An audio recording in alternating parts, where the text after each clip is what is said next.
I demand entertainment. Are you not entertained? Put on your dancing shoes. Now give me your best shot. That's entertainment.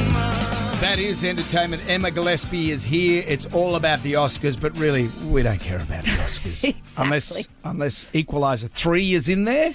Well, it's the end of awards season is coming. Finally, at long last, we crawl towards the Oscars today. They're in a couple of hours, 10 a.m. on Channel 7 if you're into it. A couple of Aussies up for awards. Margot Robbie with Best Picture for producing Barbie, but not for actually acting in Barbie. Chris Hemsworth is going to present one. Jimmy Kimmel is hosting. Ryan Gosling's going to sing a song. But who cares about good movies? Why would we talk about brilliant cinema when we can talk about the absolute worst of it? And I want to talk to you about the Golden Raspberry Awards, otherwise known as the Razzies. Yeah. And they come out at the same time, don't they, as the Exactly. Oscars? So in the lead up to the Oscars, just to overshadow and rain on everyone's parade, they drop the day before.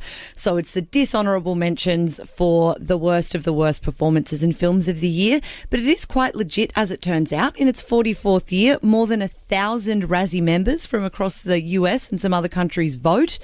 And the film that swept the categories this year was a take on the beloved children's literary character Winnie-the-Pooh. Winnie-the-Pooh, Blood and Honey swept 5 categories, including Worst Picture, Worst Director, Worst Screenplay, Worst On-Screen Couple, and Worst Remake/Ripoff. We've got a little bit of the trailer here to give you a taste of what it's all about. You know, you're the first person I ever shown this place to. And why am I so special? Because soon we'll be Christopher and Mary Robin. We should be close now. We're not going to find them. We will. Pooh, Piglet, Eeyore, we were friends for many years, and they're out there. Christopher, we need to leave. Now. I really need to find out what's happening there, okay?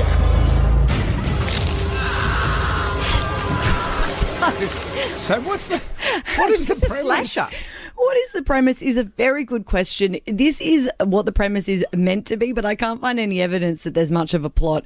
It follows Pooh and Piglet, the movie, as they go on a rampage after Christopher Robin abandons them. So he goes back as a grown-up with his girlfriend to try and find his toys in the forest, and they are naturally, they've turned into demonic murderers. Naturally. I take this segment seriously, so I did my research. Guys, I went through the depths of YouTube. Who knows what's going to happen to my algorithm going back online from this point? But you do not want to see this movie. I have another little excerpt if you're wondering what Winnie-the-Pooh sounds like.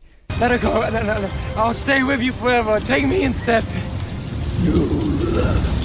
So that's Winnie-the-Pooh right before he kills the girlfriend. Spoiler alert. When it was released last year, The Guardian called it a terrifying combination of not scary and not funny, awarding it 1 star, which I think was a generous take. And Empire said it was the poorest writing and acting seen in a theatrically released horror film in living memory. Wow, bravo. Wow. Yeah. Wow. Yeah. Deserves all those awards then. But I think this is an interesting little tidbit that I wanted to talk to you about. According to copyright laws in the US, rights for characters can be held for up to 95 years, but after that, they're in the public domain. So like A.A. Milne's Winnie-the-Pooh is now in the public domain, but also Mickey Mouse. I don't know if you've seen, there's this viral trailer for this Mickey Mouse horror film that came out recently. And essentially it's saying that these old sort of characters can be repurposed and legally shared for anyone, you know, without costing them anything and without needing any kind of permission. So there's this Mickey Mouse one coming. There's a Bambi slasher film coming. Wow. There's a Peter Pan one and Winnie-the-Pooh, Blood and Honey 2, the sequel. No, it's coming. no. And Cocaine Bear's going, what about me? What about me? Thanks, Sam. That's entertainment. You've done it again. There should be a question mark on the end of that. That's entertainment. And what about the Equalizer 3? Why isn't that in there? Oh, actually, Sylvester Stallone, he got Worst Supporting Actor. For what? For Expendables 4. Expendables 4. Has anyone got the plot?